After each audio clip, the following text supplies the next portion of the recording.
Bones! Segurament totes coneixeu la típica persona que sap 1000 coses i explica curiositats cada 2 per 3. El primer cop fa gràcia, inclús és interessant, però arriba un moment que és pesat i comença a dubtar de si realment està dient la veritat o no. Doncs aquest vídeo us servirà per trencar amb els mites més típics del nostre entorn. Comencem! Algun cop potser heu sentit a parlar de la intoxicació etílica dels animals, o en altres paraules, de l'emborratxament d'aquests. Però com és possible i com ho fan?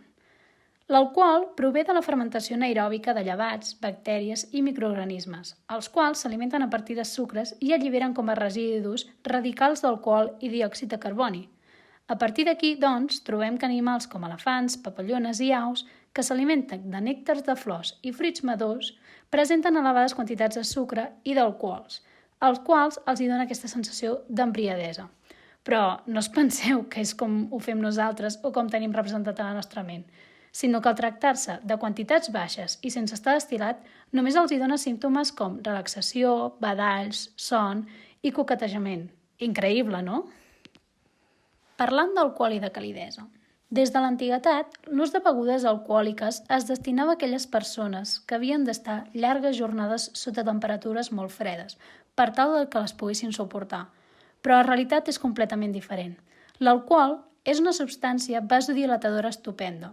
Aquest fet provoca que en els nostres capil·lars s'inflin de sang i ens donin la típica coloració vermellosa a les galtes, fet que provoca una falsa sensació de calor i, per tant, tenim una pèrdua de calor corporal important.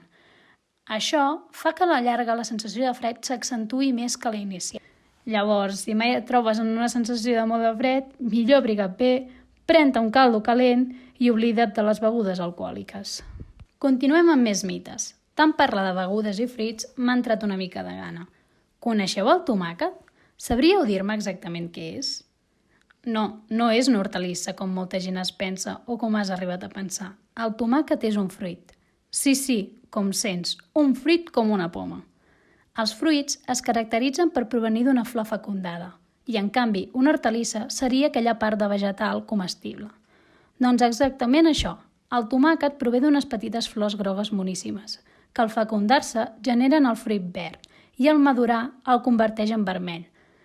Per tant, una patata és una hortalissa i un tomàquet és una fruita. Passem al següent mite. Segurament algun cop us heu plantejat posar alguna planta a l'habitació perquè queda bonic, però us ha vingut algú i us ha dit no ho posis, et prendrà l'oxigen. Aquest és un dels grans mites de les plantes. Anem a la teoria una mica. Les plantes realitzen el que coneixem com la fotosíntesi. Aquesta s'activa durant el primer raig de llum del dia i consisteix en capturar diòxid de carboni atmosfèric i quedar-se el carboni i alliberar la part d'oxigen. Per tant, diem que les plantes produeixen oxigen. Però durant la nit, les plantes, com tots els éssers vius, respiren. Aquesta respiració consisteix en agafar oxigen i alliberar diòxid de carboni, com nosaltres. Per tant, sí, les plantes durant la nit ens prenen oxigen. Però no patiu, en prenen una quantitat molt petita, tan petita que ni la notem. De fet, només ens afectaria si l'habitació estigués hermèticament tancada i estiguéssim durant molta estona. Segurament, un dia d'estiu calorós us heu preguntat per què fa tanta calor. I algú potser us ha respost, és perquè estem més a prop del Sol. Doncs això és mentida. Ubiquem-nos un moment. La Terra fa una volta elíptica al voltant del Sol, amb un temps de 365 dies, un any, oi? La volta és elíptica, no rodona. Per tant, no sempre està a la mateixa distància respecte al Sol. El punt en què està més lluny està a 152 milions de quilòmetres i s'anomena afeli i succeeix al juny. I el punt més proper al Sol està a uns 146 milions i l'anomenem periheli i el trobem al gener. Per tant, dir que l'estiu és quan estem més a prop és fals, no? Llavors, a què és degut? Doncs és degut a la inclinació de terra, ja que aquesta inclinació ens permet que ens arribin més rajos o menys del Sol, o ens arribin de forma més directa i de forma més indirecta. A l'estiu, doncs, ens arriben rajos de forma més directa i a l'hivern ens arriben rajos de forma més indirecta. Continuem amb la Terra. Ara us anem a mostrar un experiment, però primer el mite. Segurament en moltes pel·lícules o imatges heu vist un volcà explotant, o inclús en portades de diaris on zones han hagut de ser desallotjades per a una possible explosió volcànica. Però no sempre és així. Els volcans no exploten com un petal. Els volcans poden esdevenir degut a múltiples factors, com la viscositat, la quantitat de gasos de la cambra, la temperatura, les pressions, etc. Segons aquests factors, els volcans els classificarem d'una forma o d'una altra, però el seu origen quasi sempre és el mateix. Anem a posar-nos tècnics. El mantell superior de la Terra és sòlid. Aquest, a l'entrar en contacte amb elevades temperatures, es fon, i al fondre's, la seva densitat és menor. Això fa que ascendeixi cap a la superfície o escorça i, per tant, explosioni a l'exterior. Anem a veure l'exemple i l'experiment.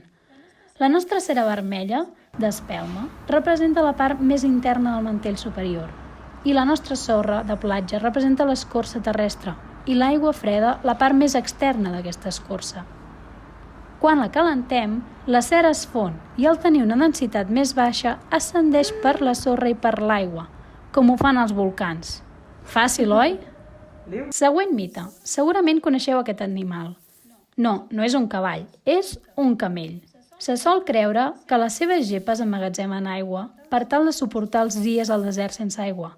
Doncs això és fals. Les gepes no tenen més que res que reserves de teixit adipós, el que coneixem vulgarment com greix. Aquest greix, a part de l'aïllament tèrmic que li produeix l'animal i, per tant, li fa que no pateixi tanta calor, en situacions de dèficit d'aigua, el pot metabolitzar i convertir-lo en font d'energia. I en aquest procés, a part d'obtenir energia, també allibera aigua. Aquest alliberament d'aigua li permet hidratar-se. Penseu que per 1 gram de greix pot obtenir més d'1 gram d'aigua.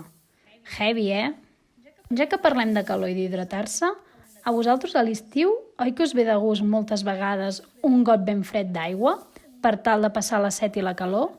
Doncs al contrari, en les situacions de calor sí que beure un líquid fresc ens produeix una sensació saciant ràpida, però a llarg plaç el nostre cos haurà de treballar més per escalfar-lo, per igualar la temperatura del líquid fred a la nostra temperatura corporal, que està a uns 36,5 graus, més o menys.